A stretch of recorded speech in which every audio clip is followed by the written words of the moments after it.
Ahí, ahí pude, ahí pude. Parece que estaba medio caído el sistema, no sé qué pasó.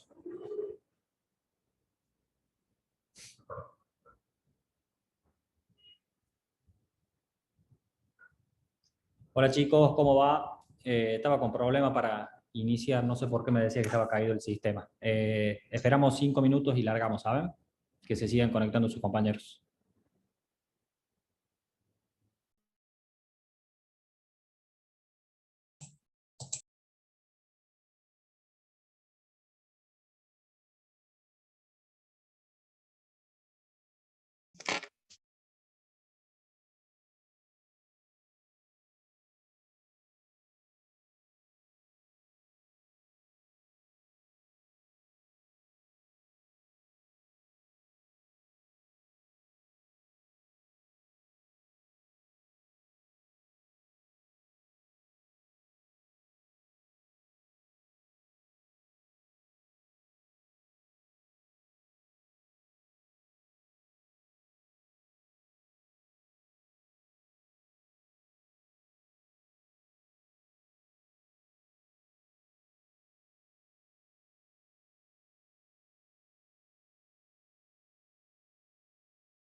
Buenas tardes, chicos, ¿cómo les va? ¿Cómo andan? Bueno, ahí vi una pregunta en el chat, me preguntan si tengo alguna novedad de la presencialidad de los prácticos y la verdad que todavía no hay ninguna noticia en base a esto, ¿saben? Apenas tenga noticias, novedades de la facultad, yo les diré si sí o si no. Y para los pocos alumnos que son de la comisión 18, ya tenemos docente, ya lo voy a publicar ahora después de que termine la clase, con los horarios que van a tener. ¿Estamos? Eso como novedades. Para dar comienzo con la clase de hoy es una clase larga y tediosa. ¿Por qué larga? Porque es difícil resumir muchas patologías y tediosa porque la verdad que son patologías que tienen poca frecuencia de presentación, pero no por ello dejan de ser importantes. Por lo cual, nosotros tenemos que tratar de pensar en estas patologías como en todas gracias, para tratar de pensar en esto y de poder hacer un diagnóstico certero de este tipo de patologías. Lo que vamos a ver en la clase de hoy son las enfermedades intersticiales, parenquimatosas, de lo que sería la parte pulmonar, y bueno, vamos a dar ahora comienzo a la clase, ya les voy a compartir pantalla y vamos a largar.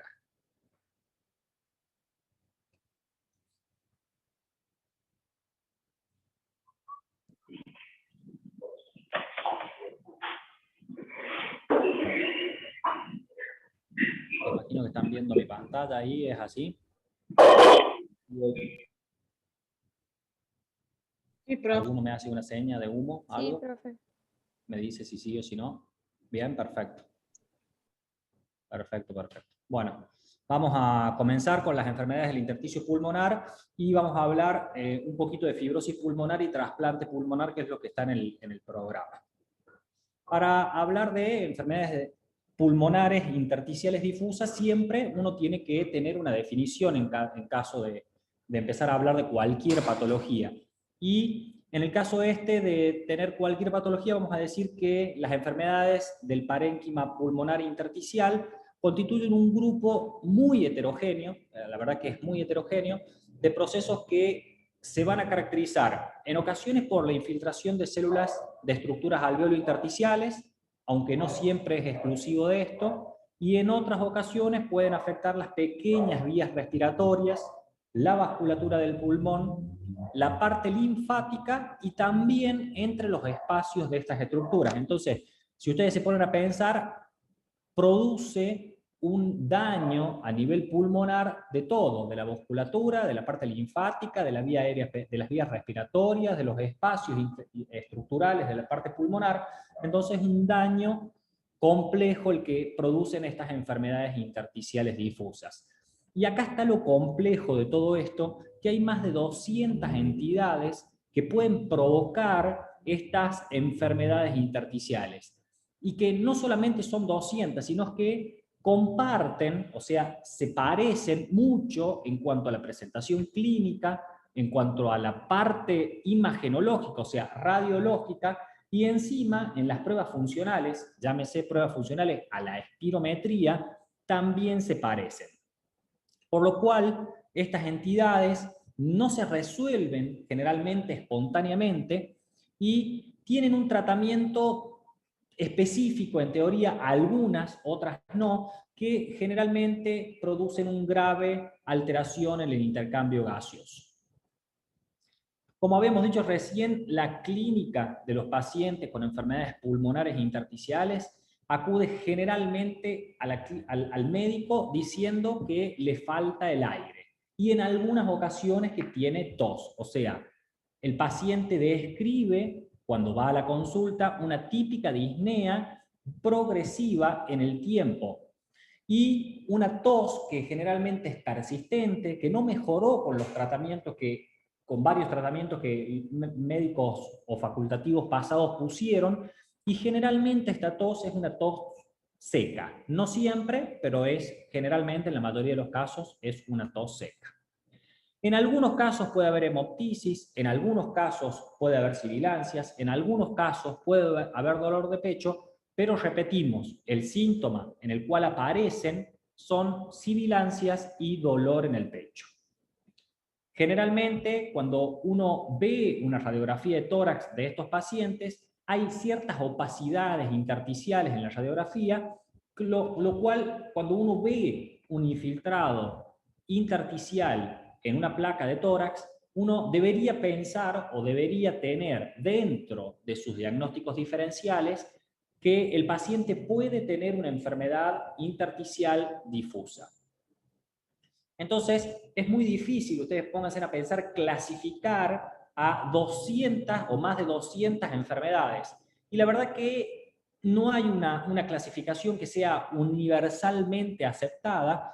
Y hace unos años atrás, la Sociedad Americana de Tórax y la Sociedad Respiratoria Europea, en el año 2014 actualizaron esta clasificación, que ya la actualización previa había sido en el año 2002.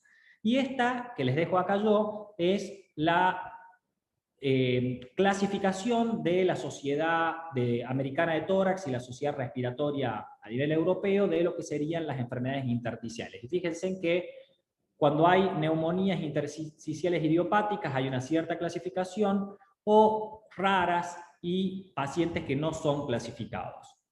También hay otra clasificación que se basa en la histopatología. Por lo que encara la práctica, por ahí es más fácil dividir a los pacientes en cuando uno tiene una causa de esta enfermedad o cuando uno no la tiene. Entonces uno tiene dos grandes grupos de estos pacientes en donde conoce la causa o la causa es desconocida. O también la puede dividir en su patrón histológico, aquellas que son más de inflamación y fibrosis, o aquellas que son más reacciones de tipo granulomatosas en las zonas intersticiales o vasculares. Entonces, hay varias formas de clasificarla. Repetimos, la más aceptada por ahí es la Sociedad Americana, pero esta, en función de su causa o no, que es la que sale en el libro, en el Harrison sale esta clasificación. La otra es una actualización del UpToDate de fibrosis pulmonar, la clasificación que les dejé previa, la del 2014 de la Sociedad Americana y la Sociedad Europea. Entonces, cuando uno divide a las enfermedades pulmonares, como les dije, podría ser causa conocida. Generalmente, siempre que uno busca una causa, está asociado, en la mayoría de las veces que encontramos la causa, que son pocas, generalmente están asociadas a enfermedades del colágeno, ¿sí? O a fármacos. Y después tiene uno la neumonía intersticial idiopática. Idiopática se entiende como aquella neumonía que no conocemos la causa, que puede ser una fibrosis pulmonar o que puede ser no fibrosis. Y en el caso de que no tengamos el diagnóstico de fibrosis pulmonar, y haremos los diagnósticos diferenciales con la neumonía intersticial usual, la neumonía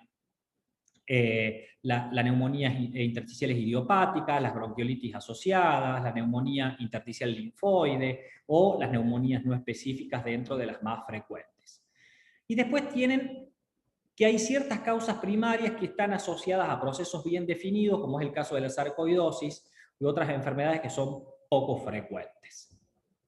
Esta es la clasificación que ustedes encuentran en el Harrison, en donde habíamos dicho que podía ser por causa conocida o por causa desconocida. La tabla sigue en causa desconocida, no la quería hacer tan chica. Y entonces, dentro de la causa conocida tenemos el asbesto, los humos, los fármacos, la radiación y la neumonía por aspiración.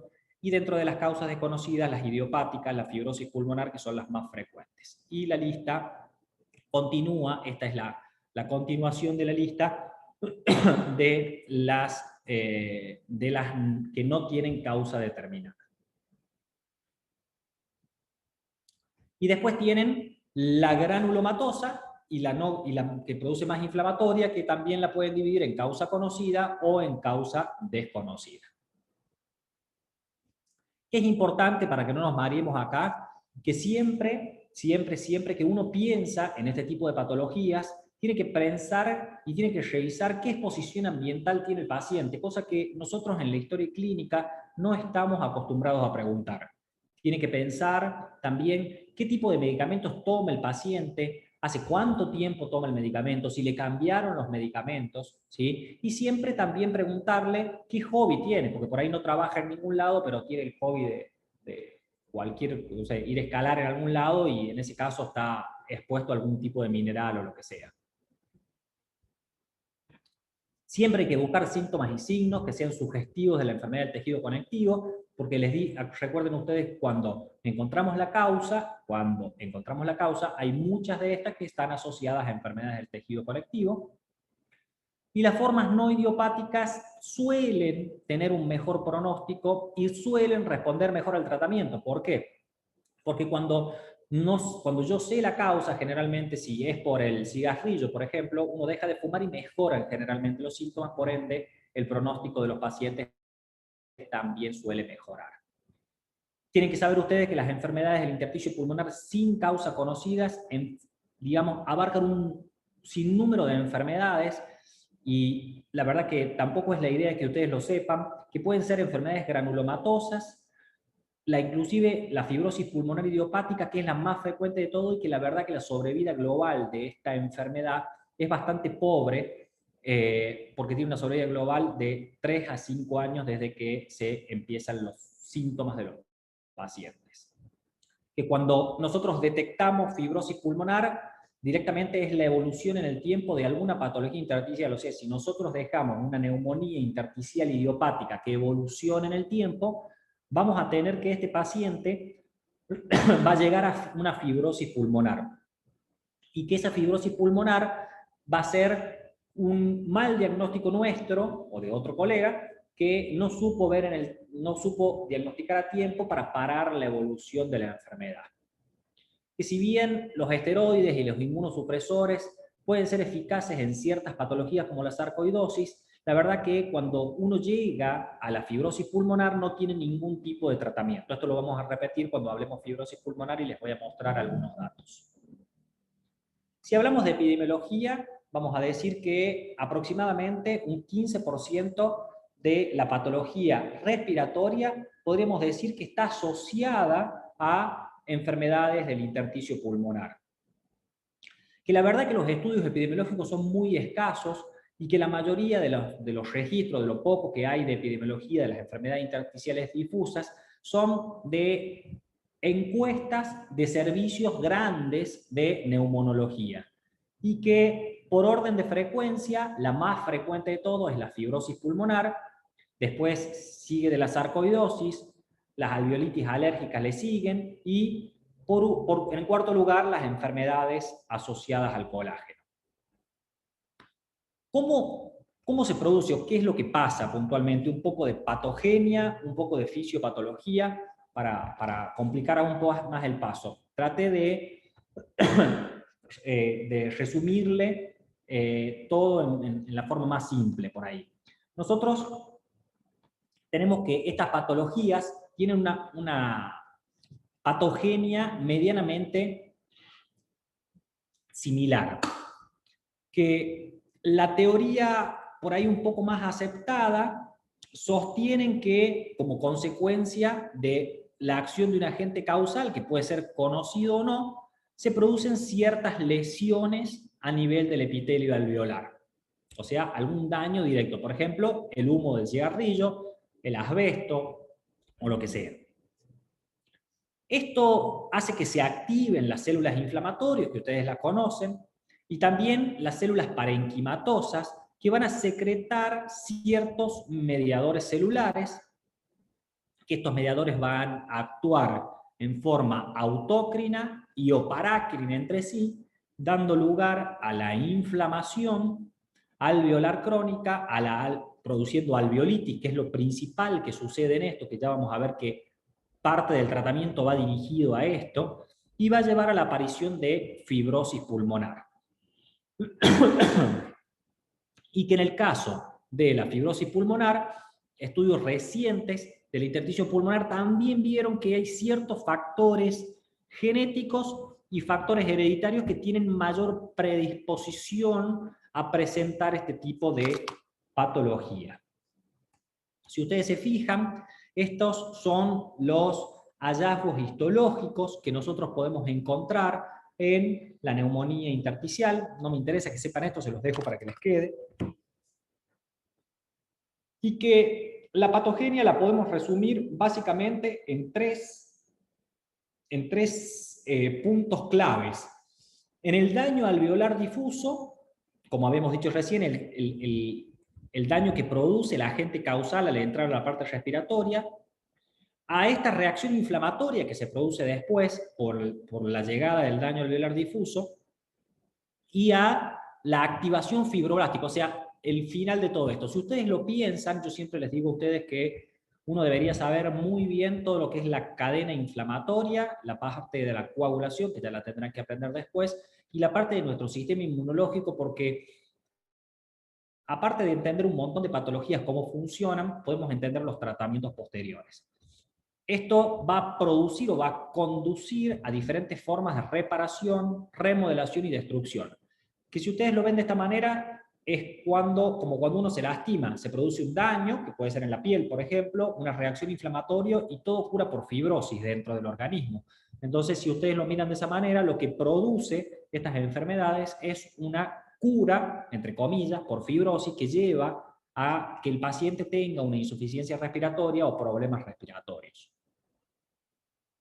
Muy resumida, en forma muy resumida, este cuadrito que lo utilizo hace mucho tiempo porque me parece lo más simple por ahí de explicar la patogenia de este tipo de patologías, es que, como les dije recién, hay un daño alveolar difuso. Este daño alveolar difuso, habíamos dicho que puede ser de un agente causal, que puede ser conocido o desconocido, que es cuando llega a la pared alveolar por vía inhalatoria o por vía sanguínea, que entra en contacto con el tejido pulmonar y que va a producir un daño en las células parenquimatosas y en las células estromales, y que la extensión de este daño va a depender puntualmente si es dependiendo de la intensidad que tenga este proceso, y que van a presentarse alteraciones, como habíamos dicho, a nivel inflamatorio, o sea, en la parte esta que le seguiría acá, la parte inflamatoria, que este daño alveolar difuso es cuando se produce la lesión inicial, y que la inflamación va a ser dependiendo la respuesta que tenga el propio organismo. Acá aparecen, como habíamos dicho recién, todas las células inflamatorias que ustedes ya conocen, que van a infiltrar el intersticio y que pueden ocupar inclusive el alveolo. Esto va a producir una transformación y una activación de las células tisulares y la atracción quimiotáctica de las células circundantes. Este fenómeno de inflamación puede cronificarse en el tiempo y seguir progresando porque el agente causal sigue en el mismo lugar, o sea, ustedes no sacan el agente causal, y van a incrementar el daño que produce a nivel del alveolo. Y los mediadores inflamatorios son los que terminan haciendo nuevamente el daño alveolar difuso, que lleva posteriormente a la reparación. La verdad que si uno mezcla esta patogenia con un poco la fisiopatología, como les dije a ustedes, no hay un cuadro fisiopatológico único. Esto generalmente varía de acuerdo, como habíamos hablado en la patogenia, de cuánto tiempo está el agente causal y de la intensidad de la afección, y lo que se va a ver es principalmente una disminución de la distensibilidad a nivel pulmonar, hipoxemia y, por último, hipertensión pulmonar. Si nosotros tenemos que hablar de disminución de vamos al primer punto, la disminución de la distensibilidad pulmonar, o sea, esta parte elástica del pulmón va a depender puntualmente del aumento de la rigidez que se produce en el intersticio del pulmón por la obliteración de los alveolos. Esto va a hacer que se genere una presión negativa para ventilar el pulmón con aumento del trabajo respiratorio que explica la disnea que presentan estos pacientes. Las alteraciones en la distensibilidad pulmonar también van a determinar una restricción frecuentemente progresiva de los volúmenes pulmonares con una relación del BESU1 con la capacidad vital que suele estar normal o aumentada. Y la tos que presentan estos pacientes va a estar determinada por la rigidez que presenta el parénquima pulmonar a nivel de los receptores propiceptivos. Profe, ¿lo puede volver a explicar, por favor? Si hablamos de la hipoxemia se debe puntualmente a múltiples mecanismos. Hay áreas que están menos distensibles, por lo cual reciben menos ventilación. Por ende, si no tengo ventilación, voy a tener una relación BQ alterada, o sea, una relación ventilación-perfusión alterada, y voy a tener menos oxígeno en sangre, que produce hipoxemia. Todas las áreas que están obliteradas y colapsadas no funcionan y hay cortocircuitos, o sea que voy a tener hipoxemia. Y también hay trastornos en la difusión debido a la interposición de un infiltrado inflamatorio, o sea, todo este infiltrado inflamatorio, o sea, el alveolo está ocupado y no se produce la hematosis. Por último, la hipertensión pulmonar y el corazón pulmonar se van a desarrollar como una causa final ya por un compromiso anatómico ya de los vasos pulmonares, por la vasoconstricción que se produjo por la hipoxemia, y esto primero va a evidenciarse cuando el paciente haga ejercicio y después en reposo en los casos que ya están más avanzados. ¿Estamos hasta ahí? ¿Puedes repetir el punto 1? ¿Alguien quiere preguntar algo? ¿Doc, me escucha ahí?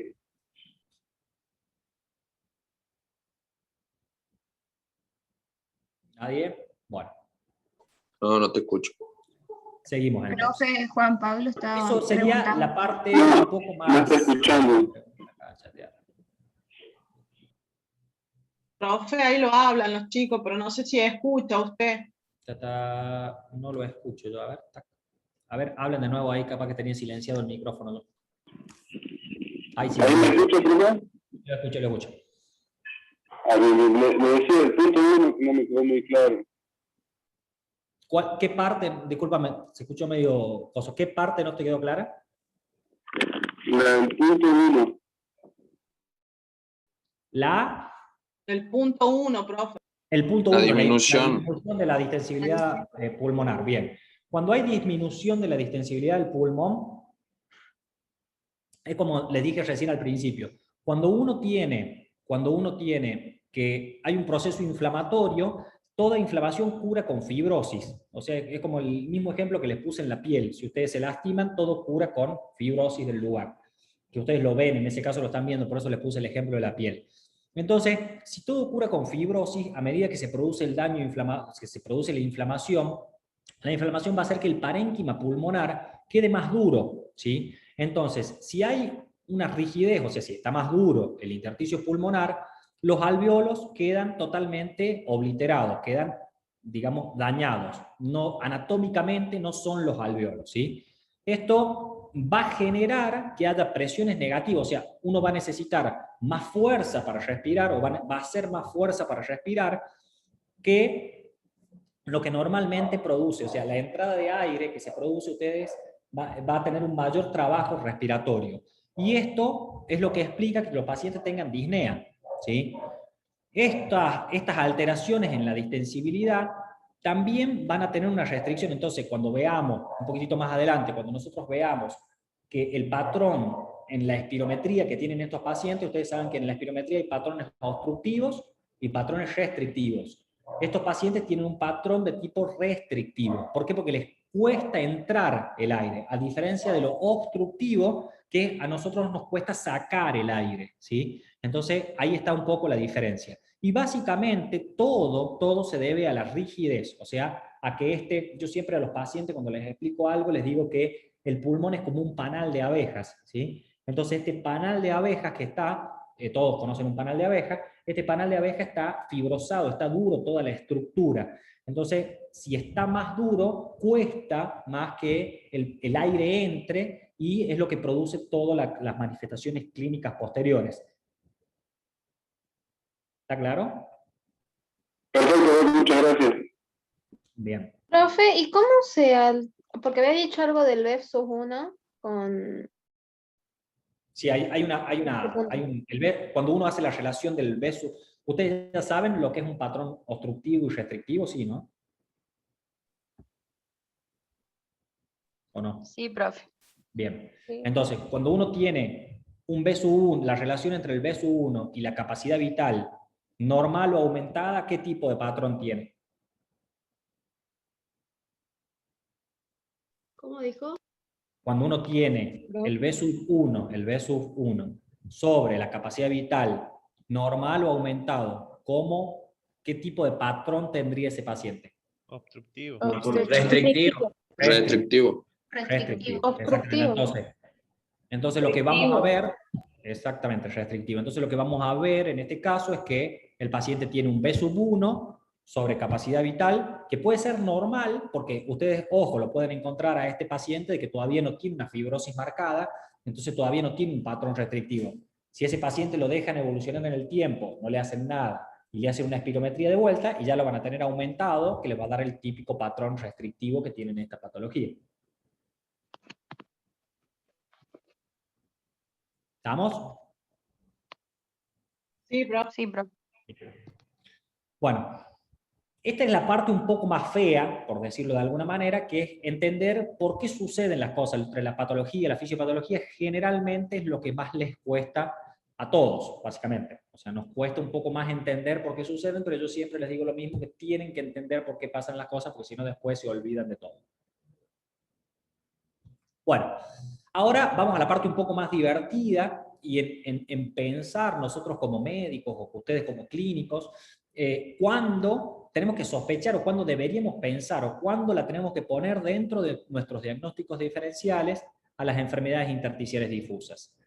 Y lo que nosotros primero tenemos que pensar es que no hay ningún síntoma que sea específico de esto y que nosotros la deberíamos pensar, escuchen en esto, en pacientes que fuman, que tienen enfermedad leve, con un cuadro oligosintomático y que el paciente, fíjense, con disnea y algo de tos, que tranquilamente podemos decir que es un paciente EPOC. Entonces ya directamente empezamos mal con el diagnóstico.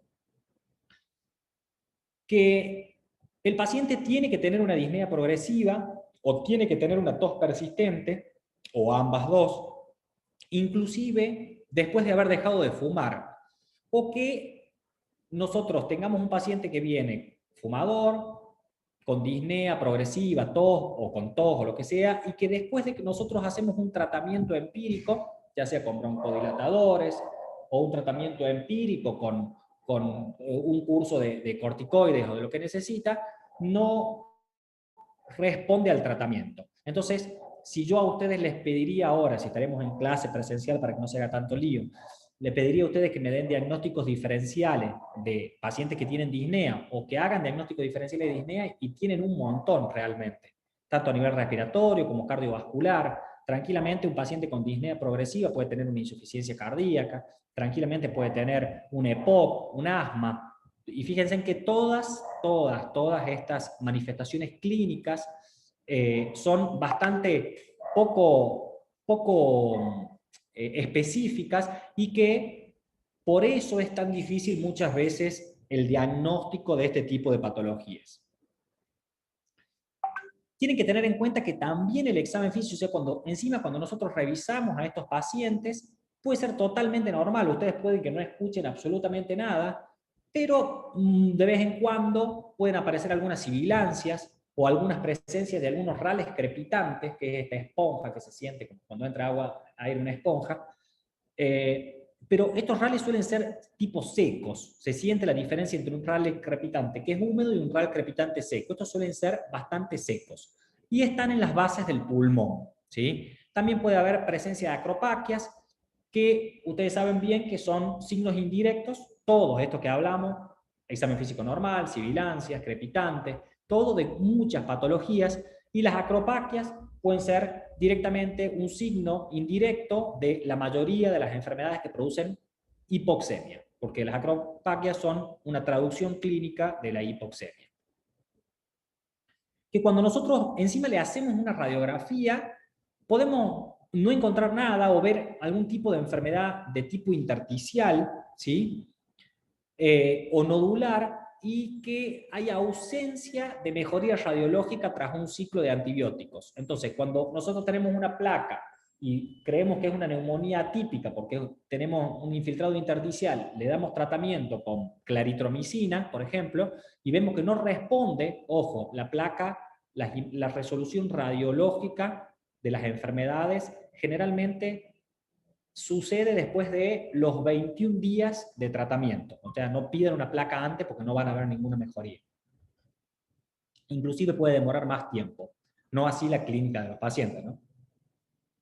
Y que el patrón espirométrico de época es obstructivo, en cambio, como habíamos dicho recién y habíamos repetido recién, las enfermedades intersticiales, la gran mayoría son restrictivas. Entonces, ¿es complicado sospechar una enfermedad intersticial difusa? Sí, es bastante complicado. ¿Por qué es complicado? Simplemente porque la clínica no tiene una clínica característica, porque el examen físico tampoco es característico, porque la radiología tampoco es característica y porque los estudios espirométricos tampoco es característico, ¿sí? Entonces, la verdad que es difícil de hacer un diagnóstico diferencial de las enfermedades intersticiales, pero les repetimos, tienen muchos síntomas clínicos al examen físico y radiológico de muchas patologías, por lo cual mínimamente nosotros tenemos que tenerla dentro de nuestros diagnósticos diferenciales. Me voy a demorar un segundo acá, a mí no me gusta mucho hacer esto, pero me voy a demorar un segundo en lo que es la anamnesis en el diagnóstico de este tipo de patologías. Y me voy a demorar acá porque la verdad que realizar una historia clínica completa es fundamental, como bien dice ahí, para un correcto abordaje de todas estas patologías. ¿Por qué? Porque es muy importante recabar absolutamente todos los datos. Uno cuando hace el diagnóstico de una neumonía común dice fiebre, tos con expectoración, dolor en punta de costado, el paciente tiene neumonía, listo, no nos interesan mucho más cosas. O sí, preguntamos un par de cosas, es la primera vez que le pasa, y nada más. Le damos tratamiento y se va a la casa. Este tipo de patologías necesitan una historia clínica completa, fina y bien profunda de todo el paciente. La edad del paciente, yo les puse algunas cosas acá nada más, tampoco me voy a poder escribir tanto. La edad del paciente es muy importante, este tipo de patología aparece a mayor edad, en general aparece entre la sexta y séptima década de la vida. Un poco antes aparecen los síntomas, pero ya establecida la fibrosis generalmente es entre la sexta y séptima década de la vida. El sexo es un poquito más frecuente, todas estas patologías en el sexo masculino. Historia familiar, como habíamos dicho recién, es importante porque hay cierta predisposición genética y tanto antecedentes de exposición laboral, ocupacional, tóxicos, hobbies, infecciones previas que haya tenido el paciente, todo esto nos debería hacer sospechar. También habíamos dicho que es importante que nosotros sepamos qué tipo de tratamientos recibe el paciente y ha recibido, porque hay una larga lista de fármacos, que después se las dejo yo acá, que producen enfermedades intersticiales difusas, por lo cual uno debería siempre ver cuánto tiempo sobre todo tomó el medicamento y si eso le trajo algún síntoma antes. Y después la radioterapia es una consecuencia o tiene una reacción adversa tardía, se podría decir, que puede ser este tipo de patologías, por lo cual uno también debería preguntar si el paciente recibió radioterapia, por supuesto, al tórax, no es radioterapia a otro lado, ¿no? Y que muchas veces este tipo de patologías puede ser una manifestación de alguna enfermedad sistémica, como por ejemplo alguna colágenopatía que se manifieste primero por esto y que no haga los síntomas, como por ejemplo una artritis, lo puede presentar tranquilamente, o un lupus, y puede ser la primera manifestación clínica que presenta el paciente, por lo cual también tenemos que pensar en este tipo de patologías.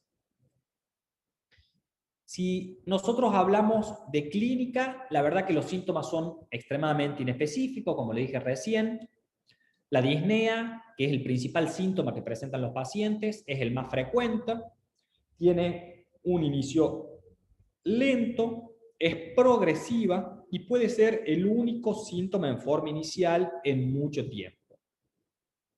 La tos es el segundo síntoma más frecuente, generalmente es una tos de tipo no productiva y, como les dije recién, es el otro síntoma que se presenta. Fiebre puede haber, no es lo más frecuente, pero el paciente puede presentarse con fiebre. En el caso de que el paciente se presente con fiebre, sea aguda o subaguda, como dice ahí el tipo de fiebre, la fiebre es un síntoma sistémico. Entonces, nosotros deberíamos pensar de que el paciente tiene o está acompañado de alguna enfermedad sistémica. Entonces, nos podría hacer pensar que el paciente puede tener una neumonía intersticial aguda, o una alveolitis alérgica extrínseca, o una neumonitis por fármacos, o una neumonía organizativa criptogénica, o alguna eosinofilia pulmonar. Hay muchas, la verdad. En el caso de hemoptisis, o sea, del sangrado, la verdad que es poco frecuente y cuando aparece tenemos que pensar que el paciente puede tener una linfagioleucomiomatosis, que es una enfermedad que dentro de las patologías que pueden producirla está y es bastante infrecuente.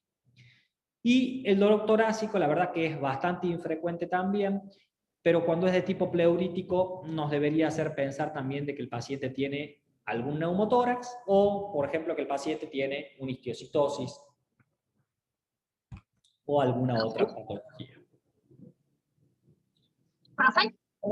Como dije, ¿me hablan? Sí, ¿escucha? Sí. ¿Cómo dijo que se llama así el paciente de hemoptisis, Linfangioleiomyomatosis. Linfangioleiomyomatosis. Gracias. Mira. Ojo que también tenemos afectación de las enfermedades del intersticio pulmonar a nivel sistémico. Fíjense, el sistema nervioso central, ojos, aparato músculo-esquelético, a nivel renal, a nivel del corazón, del aparato digestivo, de la piel y metabólico, ¿sí? O sea, tenemos también afectación sistémica por la misma patología del intersticio pulmonar.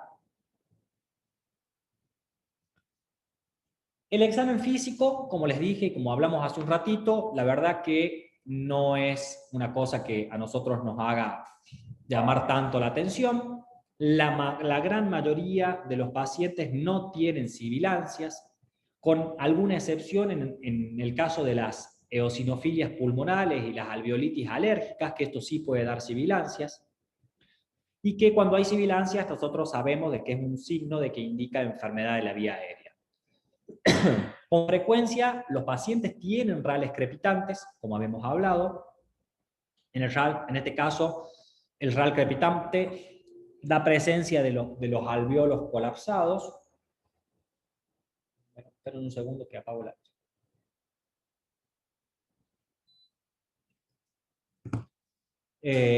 Después, la presencia de acropaquias es relativamente frecuente en la fibrosis, lo que habíamos hablado, cualquier patología que produce hipoxemia crónica va a llevar a acropaquias, como el caso de la fibrosis pulmonar y de todas las enfermedades intersticiales.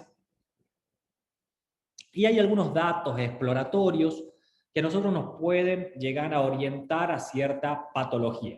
Por ejemplo, si encontramos adenopatías, vamos a pensar, o podemos llegar a pensar que el paciente, por ejemplo, tiene un eritema nodoso, o un lupus, o una sarcoidosis.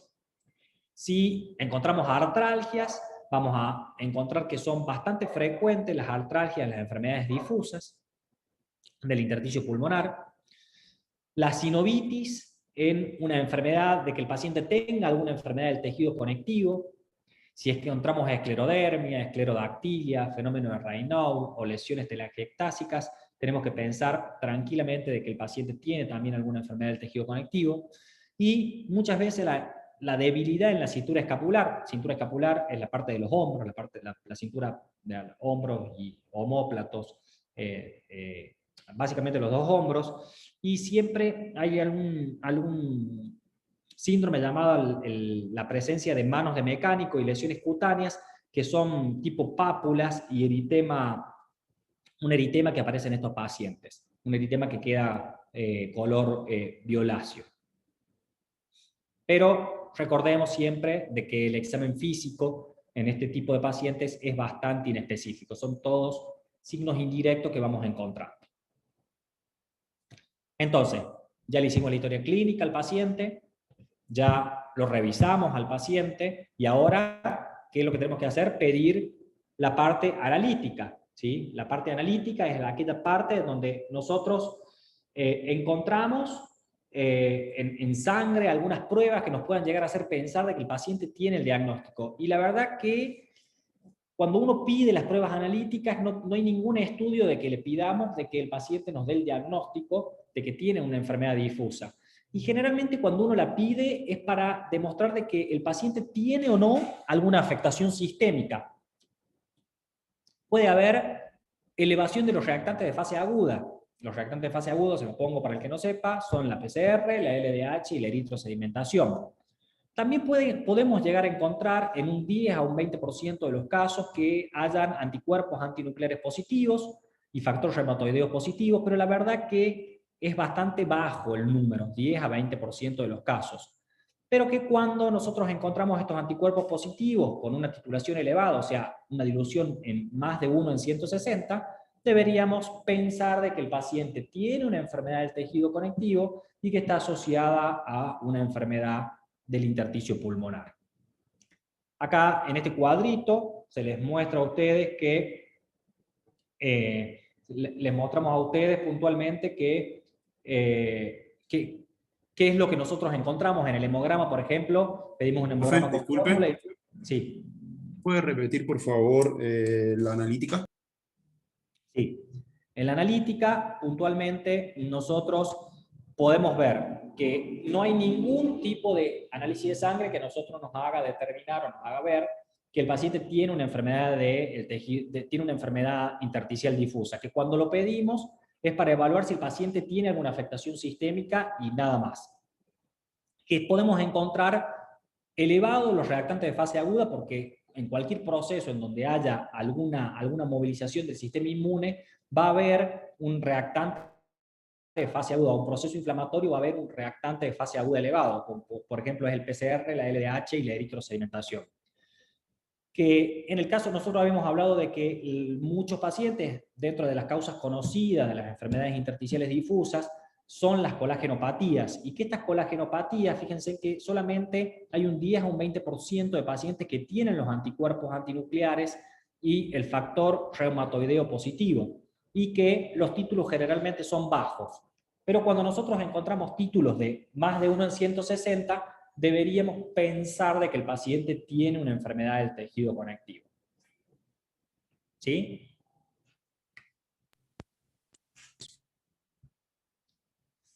Nosotros cuando pedimos un hemograma, vamos a pedir un hemograma con fórmula y vamos a ver dentro de la fórmula que nosotros nos dan los eosinófilos, los linfocitos, los neutrófilos, los monocitos, los basófilos y todo.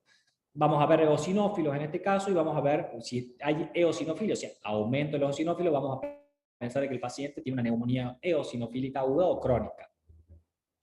Como les dije a ustedes, reactante de fase aguda, los anticuerpos antinucleares, sobre todo para evaluar el tema de, fíjense que la mayoría de los laboratorios son para evaluar enfermedades del tejido conectivo que podemos pedir para determinar si la causa es conocida o no de la enfermedad intersticial difusa. Otro cuadrito que les dejo acá para que ustedes evalúen o se fijen después qué alteraciones analíticas pueden encontrar y dependiendo qué es lo que podrían llegar a ir pensando.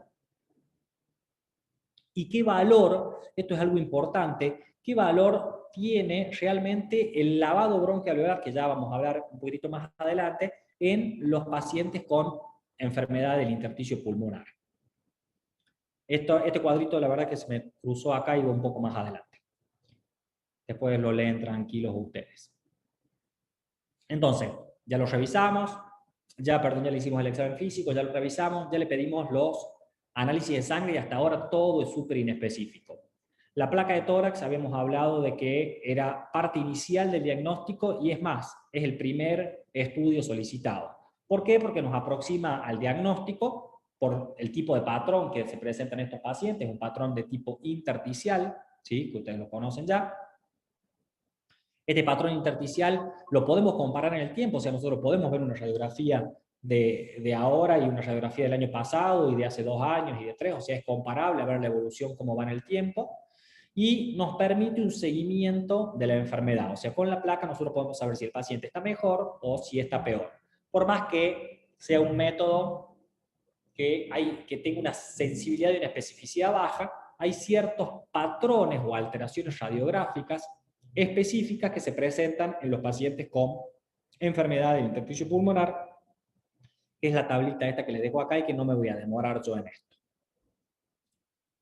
Después tienen la tomografía, o sea, también le podemos pedir la tomografía. Por supuesto que la tomografía es mucho más sensible y es mucho más específica que la radiografía simple para el estudio de todas estas alteraciones del intersticio pulmonar. Y la verdad que cuando uno realiza una tomografía debería realizar una tomografía de alta resolución. El estudio de todas las enfermedades del intersticio pulmonares debe realizar una tomografía de alta resolución. No nos podemos quedar solamente con la radiografía, le tenemos que hacer al paciente una tomografía. Esta tomografía nos van a ayudar para ver cuán reversible es el proceso, porque nosotros en la tomografía podemos ver claramente si tiene un patrón fibrótico o un patrón inflamatorio. Entonces, si nosotros vemos un patrón inflamatorio, podemos ver de que estamos a tiempo de hacer algún tipo de tratamiento para que no llegue a la fibrosis. O sea, le damos algún antiinflamatorio. Y también nos va a permitir evaluar y ver el pronóstico que tiene la enfermedad. Entonces, vamos a poder también hacerlo en forma seriada, también lo vamos a poder evaluar en el tiempo y también lo vamos a poder comparar en el tiempo.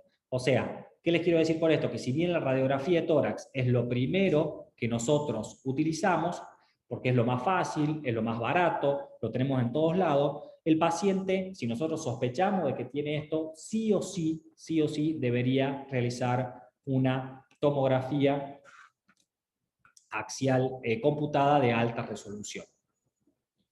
Y también nos van a determinar, porque también hay un patrón radiológico característico en este tipo de pacientes, que nos va a ayudar a determinar de que el paciente tenga o no tenga este tipo de patología. ¿Por qué? Porque hay una distribución anatómica característica, hay una clasificación tomográfica de este tipo de patología que nosotros podemos utilizar y que ya se las voy a mostrar en la siguiente diapositiva. No hace falta que le pongamos contraste endovenoso a los pacientes, la verdad que no ganamos nada con el contraste en la vena en las tomografías de tórax de este tipo de patologías. Y este es el patrón, nosotros acá encontramos en esta tabla los diferentes tipos de patrones radiológicos y distribución, tanto en la radiografía como en la tomografía, en lo que es patrón y distribución, siempre en tomógrafos de alta resolución. La otra prueba que nosotros tenemos para hacer es la de función respiratoria, ¿sí? A todo paciente que nosotros tenemos con disnea, nosotros deberíamos hacer una espirometría como parte baja para saber qué tipo de patrón tiene, porque si es un patrón restrictivo, pensamos en algunas cosas, y si es un patrón obstructivo, pensaremos en otras cosas. Recuerden que el paciente tiene un patrón restrictivo, ¿sí? Las enfermedades de intersticio pulmonar, la mayoría de las veces, o lo característico, tienen un patrón de tipo restrictivo. Y recordemos que el patrón restrictivo es el que se caracteriza por una reducción de la capacidad vital forzada y entre el cociente entre el volumen expirado del primer segundo y el V/1 y la capacidad vital. O sea, la relación del V/1 sobre la capacidad vital forzada debería ser mayor de 70. Después, nosotros tenemos que algunas enfermedades intersticiales, como es la sarcoidosis, la histiocytosis, el LAM y la EA, la neumonía eosinofílica, son la excepción de la regla de este patrón restrictivo, porque en este caso puede llegar a cursar con un patrón de tipo obstructivo. O sea que si encontramos un patrón obstructivo no nos tenemos que cegar de que no es este tipo de patología y deberíamos investigar de que el paciente no tenga ninguna de estas patologías. Y que el estudio de los volúmenes pulmonares podría llegar a ser necesario, o lo podríamos estudiar, digamos, en algunas circunstancias, como por ejemplo en pacientes que tengan una histiocitosis o en pacientes que tengan neumonías eosinofílicas. Pruebas diagnósticas, que es la famosa disminución de la capacidad de transferencia pulmonar, que es la prueba del DSLO, que lo conocen todos, del monóxido de carbono, que la verdad que es uno de los marcadores funcionales más sensibles que hay en las enfermedades intersticiales difusas, y que nos sirve a nosotros cuando hay casos de fibrosis pulmonar con enfisema, en donde los volúmenes pulmonares van a ser normales, pero el paciente va a tener una importante disminución de la capacidad de transferencia del monóxido de carbono. Otro estudio que podemos pedir son los gases en sangre arterial, que vamos a encontrar básicamente hipoxemia, no hay otra cosa, o sea, hay un aumento del gradiente alveolar arterial de oxígeno y ligera hipocapnia. Y el otro estudio que podemos hacer para el diagnóstico es el famoso test de caminata de los 6 minutos, en donde vamos a observar de que los pacientes, al empezar a caminar y al llevar el ejercicio, a medida que transcurre el tiempo, evoluciona y el paciente empieza con la disnea marcada. La verdad que todos los estudios funcionales, principalmente la espirometría, como bien dice ahí, debería ser básico en el diagnóstico de este tipo de patologías, y no solamente nos sirven para el diagnóstico, repetimos, nos sirven para ir viendo cómo evoluciona en el tiempo el paciente y cómo responde al tratamiento, y también para ver qué pronóstico tiene este paciente, porque si nosotros vemos que el paciente evoluciona mal en el tiempo, no responde al tratamiento, vamos a saber puntualmente de que este paciente no viene bien. Profe, Sí. ¿la hipocapnia que presentaría este paciente sería porque estaría hiperventilando? Sí. Ah, bien.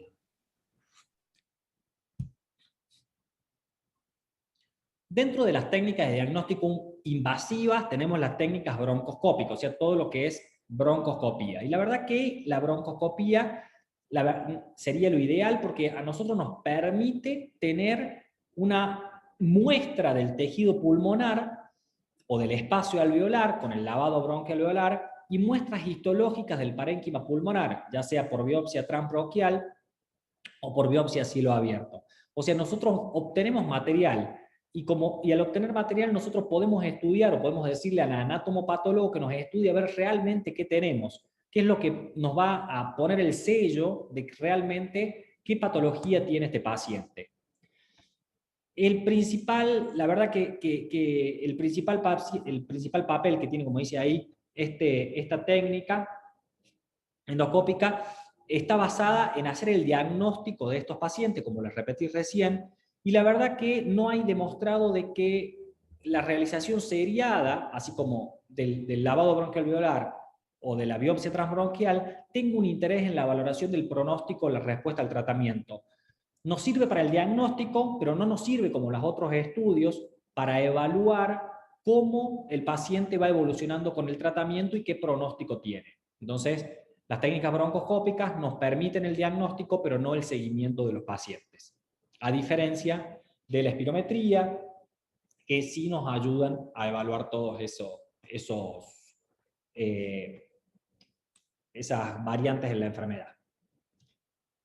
La verdad que el algoritmo diagnóstico de este tipo de patologías es bastante complejo y la verdad que es secuencial. ¿Y por qué es secuencial? Porque se establece después de una anamnesis, después de una buena exploración física, que va a ir variando en función de los hallazgos que vayamos encontrando. ¿Por qué es dinámico? Porque en ocasiones nos ayuda a la evolución clínica del paciente, a ver cómo va, a ver la respuesta que va teniendo el tratamiento. y nos va a llevar a si nosotros cambiamos el diagnóstico inicial o no, y multidisciplinario porque la verdad que nosotros solos no podemos hacer absolutamente nada. Es más, esto lo tiene que manejar una persona especialista en esto, o sea, el neumonólogo, lo tienen que ver radiólogos que sepan mirar estas imágenes y patólogos expertos que hagan todo este tipo de patología. ¿Por qué? Porque necesitamos poner digamos, un tratamiento indicado que ya vamos a ver que no es tan eficaz para este tipo de patologías. Entonces, el gol estándar en el algoritmo diagnóstico, gol estándar, para el que no sepa, es la mejor prueba de diagnóstico, es esto. Es un equipo multidisciplinario que lo haga en forma secuencial y dinámica para poder llegar al diagnóstico. Esta no es más que una pequeña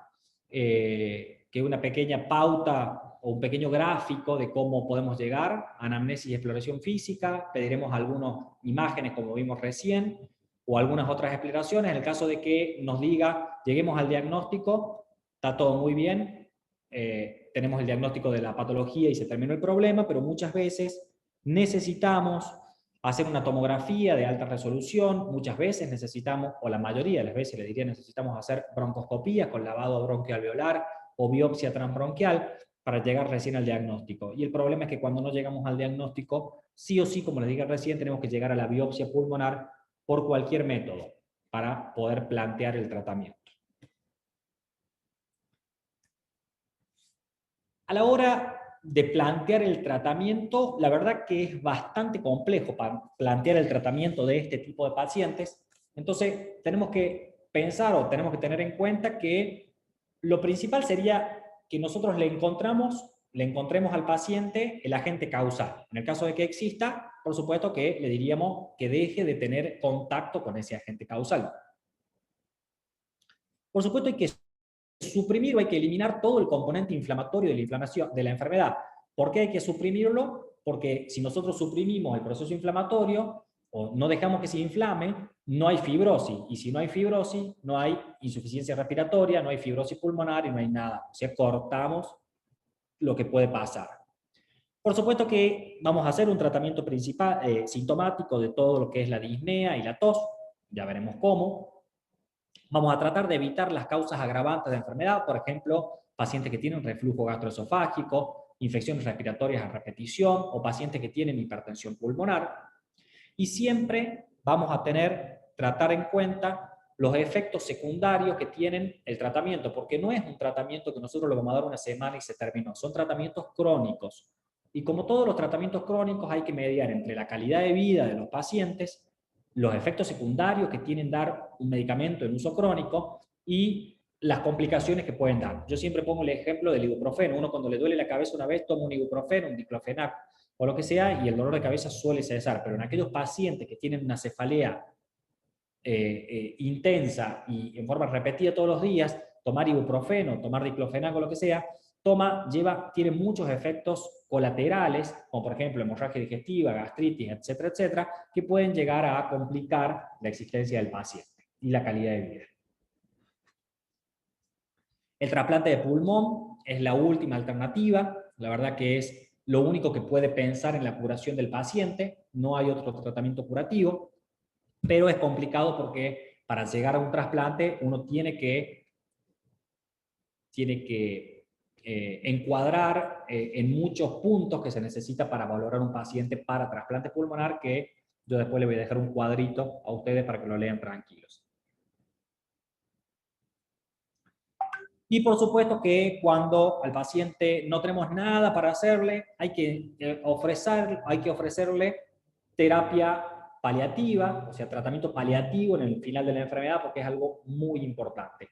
El paliativista, o sea, el médico del final de la vida, o el médico, aquel médico que me va a escuchar un paliativista y se va a enojar, o aquel médico que se dedica exclusivamente al cuidado de estos pacientes en forma crónica, la verdad que es muy importante en el equipo multidisciplinario que tenemos no solamente para el diagnóstico, sino también para el manejo de este tipo de pacientes.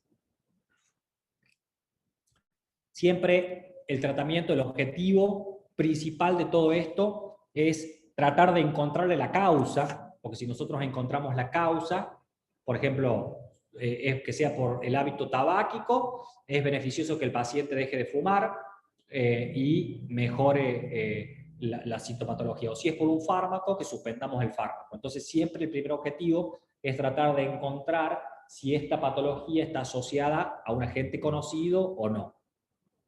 Repetimos, supresión de alveolitis es el único medio terapéutico en las enfermedades del intersticio pulmonar. Si nosotros suprimimos de vuelta la inflamación, suprimimos todo lo que sigue en la cascada y de esa manera evitamos que el paciente se fibrose.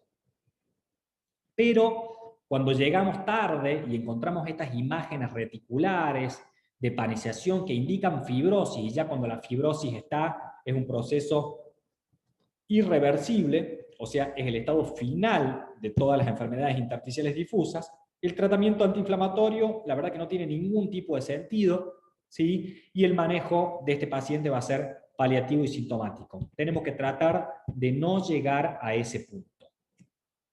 Algunas enfermedades del intersticio pulmonar van a precisar un tratamiento intenso y en ocasiones prolongados con corticoides, no todos.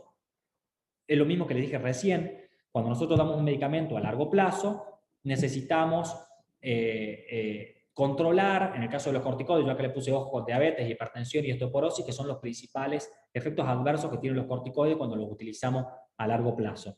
Y por ahí me van a escuchar muchas veces en el medio, en el año, de que yo digo que nosotros todos los médicos deberíamos tener una remera que diga yo amo los corticoides, porque la verdad que nos solucionan muchos problemas en forma aguda, pero que nos traen muchas complicaciones en forma crónica. Así que ojo con los corticoides. De igual manera, cuando hablemos del tratamiento específico de la fibrosis pulmonar, que es la etapa final, los corticoides vamos a ver que no sirven en este caso, pero se utilizaron durante mucho tiempo en el tratamiento. Corticoides se los utiliza para disminuir la respuesta inflamatoria que tienen los pacientes y de esta manera disminuye el componente inflamatorio y la fibrosis que tiene. El trasplante pulmonar es la última opción terapéutica y el paciente se utiliza cuando hay insuficiencia respiratoria o cuando el paciente progresa a fibrosis. Y por supuesto, lo que les dije recién, el paciente debe cumplir con requisitos generales como cualquier candidato a cualquier tipo de trasplante, que se los muestro en una tabla, no presentar ninguna contraindicación, aparte de cumplir con todo, no tiene que tener contraindicaciones, que hay otra tabla más, y ojo que en los pacientes que cumplen son candidatos y no tienen contraindicaciones, hay muchas complicaciones que también post-trasplante que hay que explicarle al paciente. Si ustedes se fijan, este cuadrito que yo les dejé acá es básicamente la guía específica para cuando uno tiene algún trasplante pulmonar o tiene que poner un paciente en trasplante pulmonar, qué patologías tiene y todo lo demás. Esta tabla que sigue acá son las contraindicaciones que pueden ser absolutas o relativas para realizar un trasplante. Y esta otra tabla que está acá, que les dejo acá, son las principales complicaciones que padecen los pacientes post-trasplante. Entonces, ¿es un tratamiento que lo cura el paciente? Sí, pero que es difícil de ponerlo en este tratamiento, y no solamente que es difícil de ponerlo, sino que también tiene muchas complicaciones como cualquier paciente trasplantado el resto de su vida. ¿Estamos hasta ahí? Sí, profe. Bien. No queda tanto, no me olvidé que hoy tienen que hablar de COVID. No queda tanto, pero nos quedan la última parte que fibrosis pulmonar es un capítulo aparte en todas las enfermedades del intersticio pulmonar, porque suele ser el final común denominador de muchas enfermedades intersticiales. Cuando uno llega tarde a todo, llega a la fibrosis pulmonar. Y está directamente dentro de las clasificaciones de las enfermedades intersticiales difusas idiopáticas, está la neumonía intersticial idiopática, que esta es la que evoluciona generalmente a fibrosis pulmonar idiopática.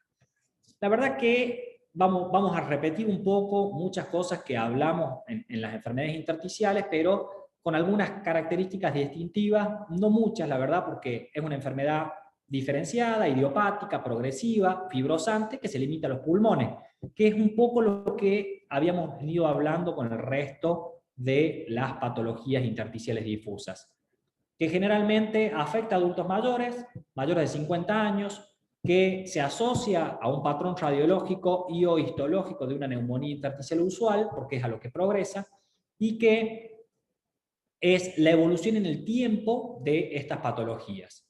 Es una enfermedad que presenta características clínicas, radiológicas y patológicas bastante bien diferenciadas.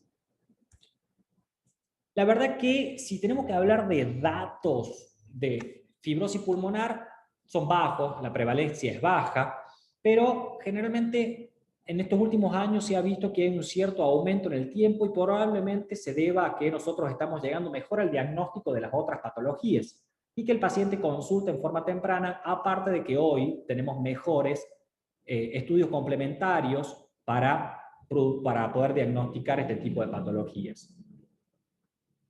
Como les dije, se produce hace un rato al principio de la clase entre la sexta y séptima década de la vida y es más frecuente en los hombres. Y dentro de estas enfermedades intersticiales está la fibrosis y la sarcoidosis, que son las dos más frecuentes, que también lo hemos repetido antes. Fíjense en que la fibrosis pulmonar representa entre un 50 y 60% de todas las neumonías intersticiales idiopáticas, y a diferencia de la sarcoidosis, la fibrosis pulmonar puede afectar con mayor frecuencia a hombres y de mayor edad, a diferencia de que la sarcoidosis lo hace a una edad más temprana. Se repite lo mismo que dijimos al principio, que se encontraron algunos estudios donde hay una mayor probabilidad de desarrollar fibrosis pulmonar en los pacientes fumadores, siendo el principal factor de riesgo. La verdad es que la clínica es parecida a lo otro. También hay disnea. Esta disnea también es progresiva y también se ve evolucionada y se ve agravada en el paso del tiempo, con un comienzo que generalmente es lento. Muchas veces o no, los pacientes presentan tos. Recuerden que la tos es una tos seca, o sea, una tos sin expectoración y de difícil control, lo mismo que habíamos visto antes.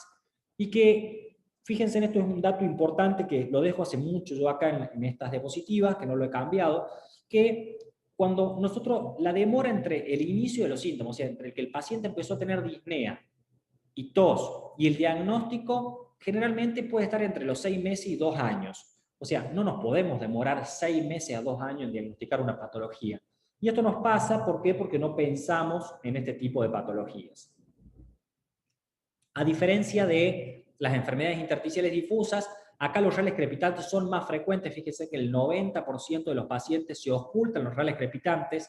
Estos rales crepitantes son los rales secos, ya de fibrosis de los pacientes, y hay acropaquias, o sea, todas estas uñas en palillo de tambor, perdón, dedos en palillo de tambor, uñas en vidrio de reloj, en el 50% de los casos de los pacientes, y que no se debe, y que se debe a otra cosa que a la hipoxemia crónica de los pacientes. Fíjense, acá les dejo un cuadrito, esto está sacado del UpToDate, que evalúa qué tipo de preguntas le deberíamos hacer a todos los pacientes que nosotros sospechamos de fibrosis pulmonar. Se los dejo para que ustedes después lo lean tranquilos.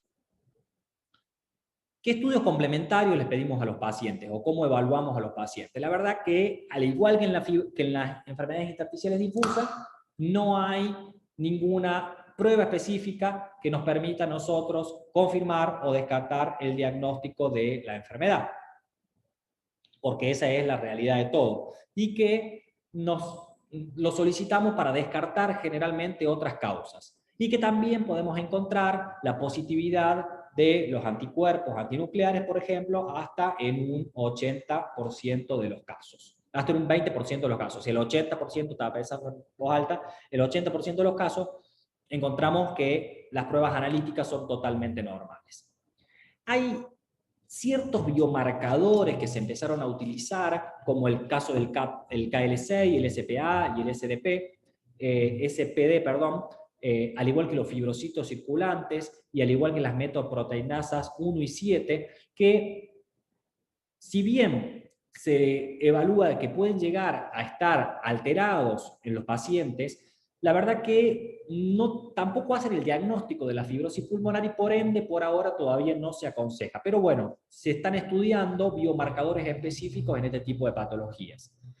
Pero lo importante es que no se aconseja porque ninguno de todos estos que yo nombré antes es capaz de, en forma individual, decir si el paciente tiene o no tiene fibrosis pulmonar.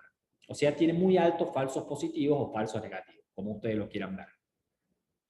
El laboratorio es totalmente inespecífico. Las pruebas de función pulmonar, espirometría, volúmenes pulmonares, capacidad de difusión del monóxido de carbono, como hemos visto en las enfermedades intersticiales y el saturómetro de pulso, son las pruebas que utilizamos y los resultados son exactamente los mismos, patrón exclusivamente restrictivo acá, porque ya está la fibrosis marcada. La radiografía de tórax también se la utiliza, de igual manera que la vimos antes, y la tomografía de tórax de alta resolución sin contraste también se la utiliza, y se la debe utilizar como métodos complementarios del diagnóstico. Broncoscopía y biopsia pulmonar, igual, lo repetimos, igual que en las enfermedades intersticiales. Para llegar al diagnóstico definitivo de la fibrosis pulmonar, nosotros vamos a necesitar excluir cualquier otra causa, ¿sí? Excluir cualquier otra causa. O sea, podemos llegar a decir que el diagnóstico es por descarte, por decirlo de alguna manera. Y que en aquellos pacientes que tienen clínica de fibrosis pulmonar o la presencia de un patrón histológico en la biopsia de una neumonía intersticial usual o una biopsia pulmonar con una evidencia radiológica de una neumonía intersticial usual en la tomografía de tórax de alta resolución, tiene el diagnóstico de fibrosis pulmonar. Clínica, imágenes y biopsia. Si logramos juntar los tres, bárbaro, el paciente tiene el diagnóstico certero y no le vamos a errar, y si no, nos tendremos que apoyar más en uno que en otro. Estas son las afectaciones clínicas, también sacadas de la UpToDate, y esto no lo van a encontrar en el libro, las afectaciones clínicas asociadas a los patrones habituales de neumonía intersticial. Entonces, cuando nosotros encontramos algún infiltrado intersticial, tenemos que pensar que los diagnósticos diferenciales pueden ser todos estos síndromes, ¿sí? La verdad que no creo que ninguno de nosotros podamos llegar a ver, por ejemplo, o llegar a diagnosticar los síndromes de los telómeros cortos, pero bueno, está dentro de los diagnósticos diferenciales y no lo podía dejar de poner. Recuerden ustedes que en la radiología sí hay patrones definidos para neumonía intersticial usual y para fibrosis pulmonar. Entonces nosotros tenemos que ver y tenemos que tratar de evaluar, esto no lo hacemos nosotros, lo hace el radiólogo que es experto en esto, nosotros más que ver un patrón intersticial de tipo obliterativo y que pueda tener alguna predominancia en bases o vértices, no vamos a ver, esa es la realidad de todo, pero bueno, tenemos que saber que hay ciertos criterios radiológicos definidos con áreas de panización, con o sin bronquiectasia de tracción, y que así como hay hallazgos radiológicos consistentes, también hay inconsistentes, que en vez de ser en la parte inferior va a ser en los lóbulos o en el campo medio superior, que en vez de tener predominio de las lesiones a nivel broncovascular, la tiene a nivel peribroncovascular, que podemos encontrar abundante vidrio deslustrado o micronódulos, presencia de quistes, patrón de mosaico, datos de atrapamiento aéreo, consolidación, todos patrones radiológicos inconsistentes, pero que lo podemos encontrar en un paciente con fibrosis pulmonar. Esta es una tomografía, la verdad que yo no me voy a meter mucho en el diagnóstico porque es bastante difícil. Les iba a traer hoy, justamente vi una, no alcancé a agregarla porque en el consultorio de la mañana vi un paciente que tenía una fibrosis pulmonar definida, una paciente que viene por pérdida de peso, que no tiene nada que ver con los síntomas que viene, que evidentemente me fue a visitar por otra cosa, pero viene con pérdida de peso de varios meses de evolución, sí falta de aire, que lo tiene en los últimos 2 meses, y tenía un patrón meramente intersticial. Pero sí, nosotros tenemos que ver un corte característico, uno debería grabarse esta imagen, que es un patrón, si ustedes se fijan, bien fibrótico, bien fibrótico, bilateral, ¿sí? Y que generalmente puede tener predominancia en los vértices o en otros lados del pulmón. Acá les dejo los criterios de los patrones de neumonía intersticial usual en la tomografía computada, lo que es clásico, posible o lo que no coincide, para que ustedes también lo tengan. Dentro nosotros para el diagnóstico dijimos que podíamos hacer lavado bronquialveolar o la biopsia directamente. Y cuando tengamos eso, lo mandaremos al anatomopatólogo. Y el anatomopatólogo, que tiene que ser un experto en esto, tiene que ver este patrón histológico de la neumonía intersticial usual, que va a estar definido por 4 criterios, que la verdad que a mí no me interesa mucho que sepan esto ustedes, pero no podía no ponérselos. Evidencia de fibrosis marcada o distorsión de la arquitectura pulmonar asociada a una panización con un predominio pleural o subpleural, presencia de lesiones parchadas que se combinen con áreas fibróticas en la zona del pulmón sano, presencia de focos fibroblásticos y ausencia de hallazgos histopatológicos inconsistentes con neumonía intersticial usual. Si me escucha el doctor Góngora se enojará conmigo, pero la verdad que es muy del anatomopatólogo. A nosotros como médicos no nos interesa esto, pero el patólogo experto en esto tiene que estar formado y sí tiene que saber todo esto. Para cualquiera de ustedes que haga anatomopatología, les servirá este dato. Entre los hallazgos inconsistentes, presencia de membranas hialinas, foco de neumonía organizada, presencia de granuloma, marcado infiltrado inflamatorio, cambios predominantemente centrados en la vía aérea y presencia de otros hallazgos sugestivos en el diagnóstico en forma alternativa. Esto es lo que ve el patólogo. Y también hay tablas en lo que es los hallazgos histopatológicos, en lo que sería el patrón clásico, que es lo que yo recién le marqué, estos 4 patrones de neumonía intersticial usual, cuando puede ser probable, cuando puede ser posible y cuando no tiene o hallazgos inconsistentes, que es lo que yo les puse recién en la diapositiva previa. La fibrosis pulmonar, a pesar de que tiene criterios diagnósticos muy bien establecidos y claros, ustedes lo vieron recién en las tablas, patrones de clínica, patrones de laboratorio, no, patrones espirométrico, que es bien restrictivo, patrón imagenológico y patrón en lo que es histológico, o sea, tiene criterios diagnósticos muy bien establecidos. Cuando nosotros sospechamos es muy difícil, extremadamente difícil, llegar al diagnóstico de esta patología, porque no la pensamos, o porque muchas veces no se presenta con esto y muchas veces nos es bastante difícil llegar a hacer inclusive la biopsia del paciente. El diagnóstico, como de cualquier patología de la fibrosis, debe ser preciso y riguroso, y la aproximación diagnóstica basada en algoritmos siempre es dinámica, integrada y multidisciplinaria, como siempre les dije, y es muy importante esta palabra que yo les puse acá, que dice expertos, porque la verdad que uno tiene que pensar y tiene que saber mucho y haber visto mucho esto para poder diagnosticarlo. Este es el algoritmo diagnóstico para hacer el diagnóstico de fibrosis pulmonar. Cuando nosotros la sospechamos, tratamos de descartar otra patología, como les dije al principio, diagnóstico de descarte muchas veces. Hacemos la tomografía. Si nosotros encontramos el patrón radiológico característico, decimos que tiene fibrosis pulmonar. En el caso de que no lo encontremos, el paciente no va a tener fibrosis pulmonar. No sé por qué dice sí acá. En el caso de que tengamos una tomografía y no estemos no tengamos este patrón característico, iremos a hacer la biopsia. En el caso de que sea claro, tendremos fibrosis pulmonar. Cuando no es claro, no tendremos fibrosis pulmonar. Y cuando la histología está indeterminada, la verdad que habría que hacer un debate multidisciplinario y definir si el paciente tiene o no tiene fibrosis pulmonar. Estos son, de nuevo, los criterios de diagnóstico para la fibrosis pulmonar. Y para que lo lean después de tranquilo, y si hablamos de historia natural y pronóstico de esta patología, la verdad que no es nada bueno. La verdad que la historia natural de la fibrosis es totalmente impredecible. La sobrevida global, como les dije, se sitúa entre los 2 y 5 años, 3 a 5 años, en el 30% de los pacientes, eso me olvidé de ponérselos ahí. A pesar de que hay una variabilidad clínica importante, o sea, de que el paciente puede presentarse una clínica determinada o indeterminada, hay 3 subgrupos de pacientes que podemos diferenciarlo y que a nosotros los médicos nos encanta clasificar a todas las cosas.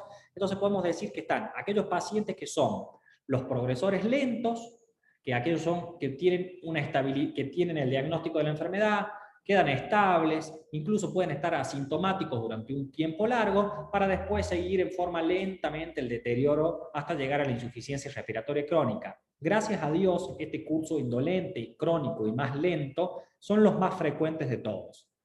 Después tenemos otro grupo de pacientes que ya no es tan bueno esto y que alterna en etapas de relativa estabilidad con episodios de reagudización, pero estos episodios de reagudización son más frecuentes que en la anterior. Y después tenemos el grupo que nos va pésimo y que es aquel grupo que el paciente se presenta, progresa y no para nunca y no responde a ningún tipo de tratamiento.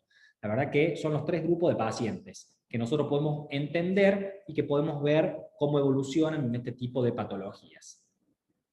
Si nosotros tenemos que hablar de tratamiento del paciente con fibrosis pulmonar, vamos a saber que para hacer un tratamiento hay que hacer un diagnóstico preciso y que la verdad que en lo que es la interpretación actual de toda la evidencia científica, el tratamiento es bastante difícil y que los estudios antiguos, porque la verdad que hay muchas cosas de muchos años atrás, como eran un grupo heterogéneo de enfermedad y metían todos los gatos en la misma bolsa, la verdad que a unos le iba mejor con algo y a otros le iba mejor con otra cosa. Por ejemplo, todo el mundo pensaría que para parar la inflamación los esteroides son lo ideal. Y bueno, los estudios clínicos lamentablemente no dieron muchos estos resultados, no apoyaron estos resultados. Y la verdad que hay muy pocos ensayos clínicos randomizados y controlados con placebo, con el suficiente peso científico para establecer una recomendación definitiva para el tratamiento de la fibrosis pulmonar. O sea, es todo basado en grupos de expertos, en servicios de neumonologías grandes que tienen una casuística importante, pero que la verdad que tampoco tienen grandes cosas para hacer el diagnóstico. ¿Cuáles son los puntos muy importantes en el tratamiento?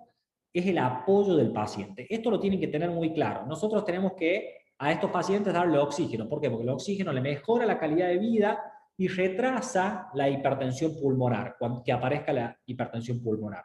Este oxígeno ustedes se lo darán en tubo, en máscaras, en mochilas de oxígeno, lo que sea, pero el paciente tiene que tener una buena saturación porque es lo que le va a mejorar su calidad de vida.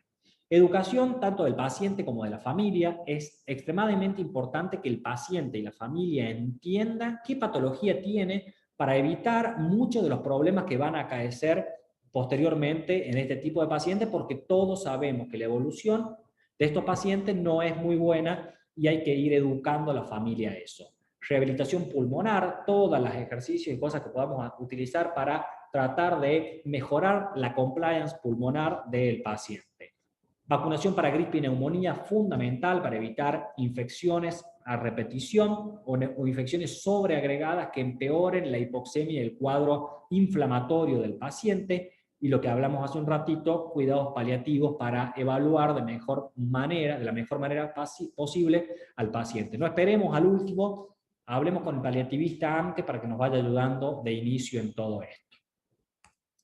La verdad que si uno habla de un tratamiento clásico, farmacológico de este tipo de paciente, como les dije recién, corticoides e inmunosupresores se utilizaron muchísimo y se utilizaron hasta el año 2000 porque era lo que recomendaba tanto la Sociedad Europea la Sociedad Europea Respiratoria y la Sociedad Torácica Norteamericana en cuanto a estas patologías, pero la verdad que no hay una evidencia actual, como les dije hace un ratito, y lo que sí podemos decir que los corticoides no demostraron ninguna eficacia en el tratamiento de la fibrosis. Ojo, quiero aclarar algo, es cuando el paciente ya tiene fibrosis, no hay digamos, ningún estudio que demuestre que los corticoides sean mejores, ni para retrasar el progreso de la fibrosis, ni para mejorar la oxigenación. Y que la asociación de corticoides, acetioprina y N-acetilcisteína, que era uno de los tratamientos estándar que se utilizó, no solo no demostró ningún beneficio en el tratamiento, sino que también podría ser perjudicial para el paciente. Por todo esto, y en base a las últimas recomendaciones, no estaría muy aconsejado realizar este tratamiento. En cuanto al tratamiento farmacológico exclusivo, no hay ningún fármaco que lo cure, pero sí está demostrado que hay dos fármacos, el nintedanib y la pirfenidona, que retrasan, escuchen bien, retrasan la progresión de la enfermedad. El nintedanib es un bloqueador de los receptores de múltiples tirosinquinasas que median la elaboración de los factores de crecimiento fibrogénicos, como por ejemplo el factor derivado de plaquetas, el factor del endotelio vascular y el factor de crecimiento de los fibroblastos. O sea, lo que hace básicamente es evitar la fibrosis. Se da en una dosis de 150 miligramos 2 veces al día, pero ojo que produce daño hepático. Entonces, uno debería de chequearlo muy bien a este tiempo, a este efecto. ¿Cuáles son los efectos más frecuentes del nintedanib? La diarrea, el 60% de los pacientes tiene diarrea, el 25% de los pacientes tiene náusea y el 12% tiene vómitos, aparte de la alteración de la función hepática que se ve en un 15% de los pacientes. La pirfenidona es un tratamiento que nosotros lo deberíamos utilizar y pensar porque si pensamos que el paciente tiene fibrosis pulmonar, hay focos con fibroblastos, hay deposición de colágeno e infiltración de las células inflamatorias. Entonces, darle a un paciente un agente antifibrótico como es la pirfenidona debería de andar bien. ¿Por qué? Aparte de ser un agente antifibrótico, la pirfenidona inhibe la síntesis de colágeno que está estimulada por el factor de crecimiento transformador beta de plaquetas y disminuye la matriz extracelular y bloquea aparte la proliferación de los fibroblastos en vivo. Entonces, ¿qué hace todo esto? Mejora o evita o retrasa, como bien dice ahí, el tema de la fibrosis pulmonar. La pirfenidona se da 40 miligramos por kilo 3 veces al día y también tiene efectos adversos como son la erupción en la piel en un 30% de los casos, fotosensibilidad en un 10%, náuseas, vómitos y diarreas en un 30% de los casos, malestar abdominal en un 25% de los casos, y también hay que monitorizar la función hepática porque puede producir fallo hepático. Cuando nosotros vimos la patogenia de todo esto, hemos dicho que los pacientes pueden llegar a producir hipertensión pulmonar por este colapso de los alvéolos y esta fuerza, esta vasoconstricción que se produce. Entonces, en el caso de hipertensión pulmonar, famoso fármaco conocido por muchos, el sildenafilo, que se lo empezó a desarrollar para esto y terminó para otra cosa, pero sirve para la hipertensión pulmonar, o el trepocistil, que este medicamento se utiliza en caso de que los pacientes tengan hipertensión pulmonar. Y después van a encontrar o van a ver o van a leer algunas terapias, esto está sacado de una última actualización de este año de fibrosis pulmonar, que tienen un beneficio poco claro. O sea, la verdad que no se sabe el beneficio que tiene porque no hay ningún estudio. Anticoagulantes, ¿por qué? Damos anticoagulantes porque esta inflamación, esta cosa puede llegar a producir trombos, entonces este estado protrombótico hace que nosotros tengamos que pensar en un tratamiento anticoagulante. Lo que hablamos hace un ratito, acetoprina, prednisona y N-acetilcisteína, un beneficio poco claro, en algunos casos deleterio para los pacientes, antagonistas de los receptores de la endotelina, inhibidores de la fosfodiesterasa, la colchicina, la ciclofosfamida, la ciclosporina, que son todos inmunomoduladores, el etanercept, el interferón, el metotrexato, la N-acetilcisteína, que es la CEMUC, la penicilamida, son fármacos que la verdad que si bien se utiliza mucho para este tipo de pacientes, que lo van a ver que lo utilizan, pero la verdad que el beneficio en cuanto a estudios randomizados, o sea, la evidencia nivel 1A en lo que son los estudios clínicos, no los tenemos. Y también les dejo acá algunos nombres, y cosas que no los voy a marear con esto, de algunos nuevos agentes que son bastante prometedores en el tratamiento de la fibrosis pulmonar, como es el caso de la pentraxina 2, ¿sí? No me interesa que sepan qué es, pero les dejo acá. El GLP-G1 1690, inhibidor endovenoso potente de la autotaxina, combinación de nintedanib más la pirfenidona, que son estos dos fármacos que retrasan. Se está evaluando si combinarlos a los dos puede llegar a tener un beneficio mayor que darlos separados. Bueno, otros fármacos en fase de estudio, anticuerpos monoclonales, inhibidores de tirosina quinasa, como es el imatinib, que se utiliza en el caso de las leucemias mieloides, sobre todo, aprobado y que la verdad que anda muy bien, la talidomida, y dentro de eso es lo que se está estudiando. Y dentro de lo no farmacológico, como habíamos hablado hace un ratito, el trasplante pulmonar sería lo ideal.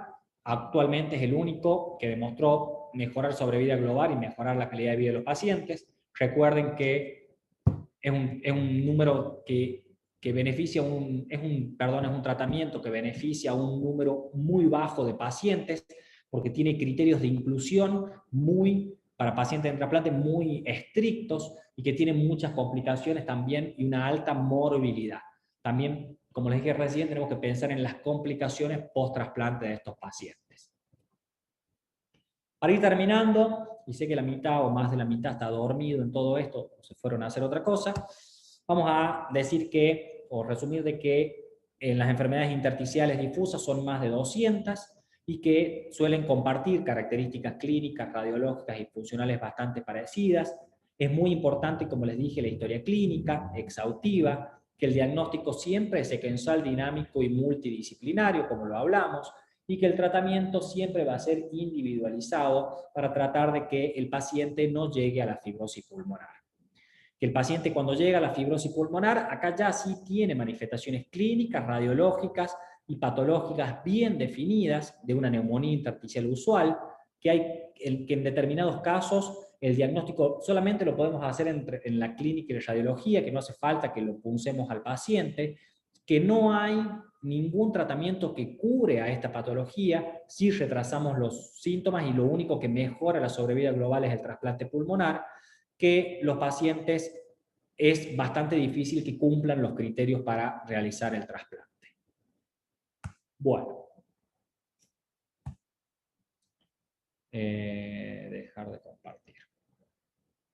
Creo que fue una mareada importante. Prendo mi cámara. Acá.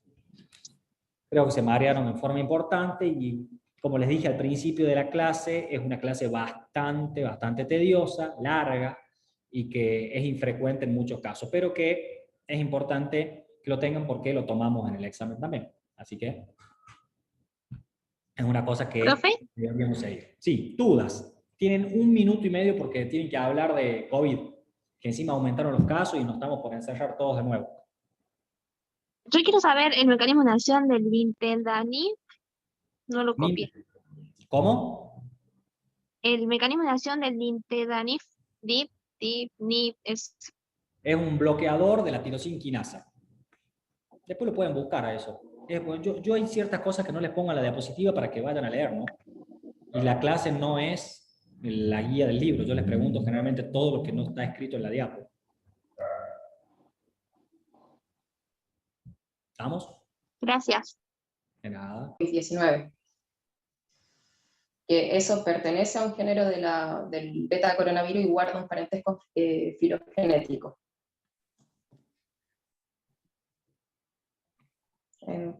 Cambia. Bueno, en la morfología del coronavirus tenemos proteínas de las cuales son bastante importantes, pero hay una mucho más importante que es la spike o la proteína S o glicoproteína S. También tiene la glicoproteína de tipo M, la E, la N, y bueno, y dentro todo el material genético. ¿Cambia? Ay, no veo de acá. Perdón, que no veo la imagen. Bueno, para empezar, la fisiopatología del coronavirus, lo que pasa es que puede ser transmitido de fecal oral o a través de gotas, ¿ya? Ese virus va a viajar hacia lo que serían los alvéolos y dentro de eso va hacia el neumocitos tipo 2.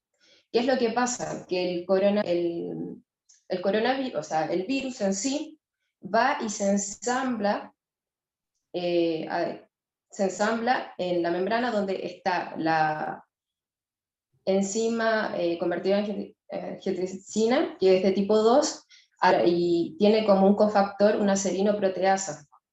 ¿Ya? ¿Cómo se ensambla? Porque el virus tiene ese receptor que es la glicoproteína de tipo S. Y la serinoproteasa lo que hace es que se endocite y así puede hacer lo que sería la traducción, o sea, la replicación, traducción, transcripción, traducción y el saca el mensajero. Pero ¿qué pasa? Dentro de eso tenemos la parte innata y adquirida. Lo que sería la respuesta innata se debe a los interferones de alfa y beta, que normalmente hace, ¿cómo se llama? Se encaja hacia la membrana y resulta que da un segundo mensajero como un staph. Y ese staph, para poder ir al núcleo, necesita de una proteína que es una importina. ¿Ok? Entonces, ¿qué va a pasar? Que se libera todo eso, pero a la vez el virus, cuando entra, también va enganchado a lo que sería una importina, ¿ya? El virus, al ingresar al núcleo, estas importinas se dividen en alfa y beta, y el virus lo que va a hacer es inhibir lo que serían los interferones. Es por eso que en los pacientes se encuentra un elevado número de interferones, ¿ya? Hay otro tipo de células que, por ejemplo, sería como receptores como el CD147, que también trabaja como lo mismo que el ECA2, ¿ya? Y que es de bronquio. Ahora, resulta que también hay otros tipos de receptores como los TOL, de 3 y el 7, que trabajan y que hacen una cascada de mensajeros haciendo un factor de transcripción, que el último sería el NFKB. Y eso lo que da es la liberación de interleuquinas. Una de las interleuquinas más importantes es la 6. ¿Qué pasa con todas estas interleuquinas? Estas interleuquinas lo que genera es una tormenta de citoquina o tormenta inflamatoria, ¿ya? Esta tormenta inflamatoria lo que va a generar en sí va a ser una microtrombosis. ¿A qué días sucede esto de la tormenta inflamatoria? Es que eso lo va a hablar mi compañera. No importa, lo respondo a cualquiera de las tres. Por eso. Es importante que sepan eso, por eso que voy a ese punto. ¿Cómo es, profe? Disculpa. ¿Qué tiempo aparece esta tormenta inflamatoria? ¿Qué vía? ¿Qué tiempo? ¿En qué tiempo? A partir de los, supuestamente a partir de los 10 días del contacto primario. A los 5 días es asintomático el paciente hasta que empieza la replicación viral. La replicación viral, cuando llega a ser a un punto detectable por valores de PCR y todo lo demás, ya son el punto en que los anticuerpos y antileuquinas ya están dando vuelta y ahí ya empieza toda la cascata esa a estar trabajando. Bien. Esto es importante, y hice la pregunta esta de cuándo es importante o cuándo empieza esto, porque es cuando nosotros tenemos que estar más preparados y tenemos que controlarlo al paciente un poquito más de cerca en este punto, ¿sí? Que es donde en la parte donde hace el daño, digamos, donde se produce esto y donde se complica el paciente y donde termina en el respirador y una serie de cosas, ¿sí? Pasado este momento y una serie de cosas es como más fácil todo. Por eso hacía la pregunta puntual, que es muy importante el tema del tiempo. Discúlpame, seguí. Ya, resulta que vamos a tener un aumento de lo que sería los linfocitos T helper de tipo 2, que a veces pueden estar inhibiendo, y el T helper tipo 2 va a estar liberando interleuquina 6. Ahora, la pregunta es cómo se hace esas trombosis, y se debe a que hay, ¿cómo se llama? Serían por un Daño endotelial. inmunoglobulinas no neutralizantes, y eso hace que cuando el virus pueda hacer la evasión, inmunoevasión, ¿ya? Que sería, que iría hacia un macrófago, ingresa hacia el macrófago y lo que va a hacer es generar más virulencia, ¿ya? Bueno, en lo que sí va todo eso, por ejemplo, pasa que todas estas interleuquinas salen hacia la zona capilar, y lo que puede pasar, puede haber de un edema alveolar intersticial, una consolidación y también el aumento de la temperatura, o una fiebre. ¿Qué pasa? En una consolidación vamos a tener una neumonía, como es un síndrome de distrés respiratorio, y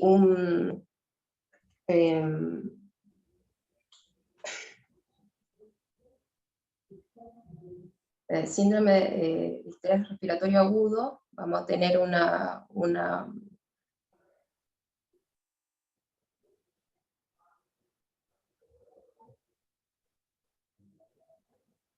Perdón, me bloqueé, perdón.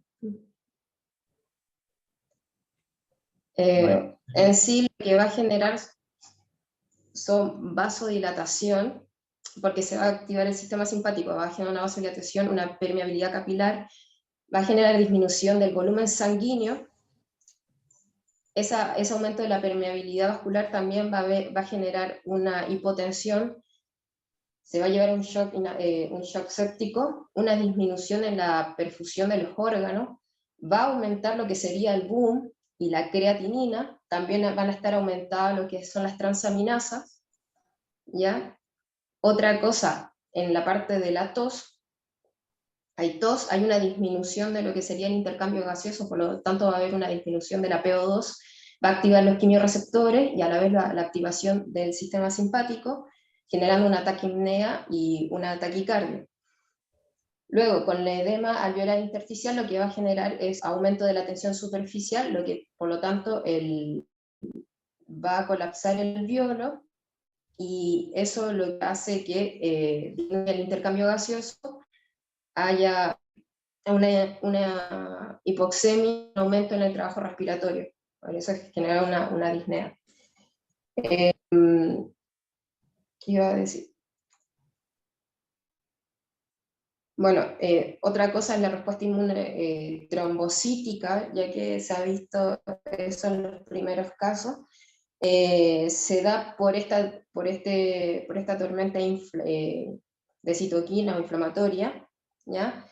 En la cual el oxígeno no va a poder entrar por un que hay un exudado, ¿ya? Y a la vez se genere formación en la membrana, una membrana de hialina, y también obstrucción, por lo tanto va a haber una disminución de plaqueta, un aumento en el tiempo de protrombina y una disminución de hidrógeno. Y también va a estar puesto lo que sería la insuficiencia respiratoria por disminución de oxígeno o por hipoxemia. Así. Pasa.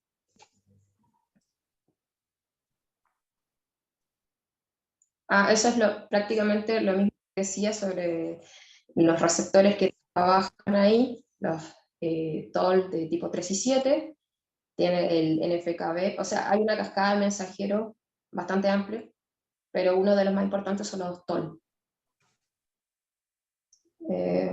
Paso.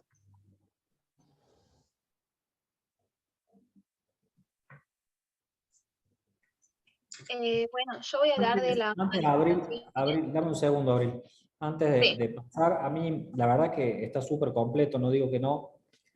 Por ahí yo insisto que cuando uno presenta algo, cuando uno ve algo, tiene que tratar de ejemplificar en algunos puntos importantes las cosas, porque si no la mayoría se pierde. Entonces, uno trata cuando de plantear algo de ver un par de puntos importantes dentro de la cascada inflamatoria, lo que vos explicaste es la cascada inflamatoria y la respuesta inmune, no fue otra cosa que trataste de explicar. Entonces por ahí habría que haber puesto un par de puntos definidos dentro para la diapositiva, porque el 90% de tus compañeros se desconectó y se fue. Básicamente por eso, o sea, tratando de evaluar esa parte, ¿sí? Sé que no es fácil explicarlo ni nada por el estilo, pero uno trata de ver de qué manera lo puede hacer entender mejor, nada más. ¿Sí? Pero está bien lo que dijiste, no me bajan en un lado y dijiste A por B en otro, pero tampoco viene al caso ese punto. Entonces, tarea para vos, para la clase que viene, es puntearlo directamente a esto, ¿sí? O por lo menos hacer un grafiquito más simple, por ahí no tan fino, más simple de cómo da la vuelta. Bien. Lo voy a hacer. Bien, Abril. Ahora sí vos. Las manifestaciones clínicas en un paciente con coronavirus empiezan aproximadamente 7 días luego de la exposición al virus, o sea, luego de la primoinfección. Las primeras manifestaciones son casi siempre fiebre, principalmente. luego tos. La tos puede ser seca o puede ser productiva, es diferente en cada paciente. ¿Quién me está escuchando mal? Lourdes, apaga el micrófono. ¿Cómo? No, nada, se llega para que apaguen el micrófono porque acoplaba. Bien, después también tiene disnea o dificultad respiratoria. El paciente por ahí refiere que, no una disnea, pero sí que, por ejemplo, hacía ejercicio, que normalmente lo hacía bien, y ahora está mucho más cansado, se agita mucho más fácil. Después también tiene astenia en algunos casos, dolor de garganta, cefaleas son un poco más raras, mialgias o artralgias, escalofríos, que es por la misma fiebre,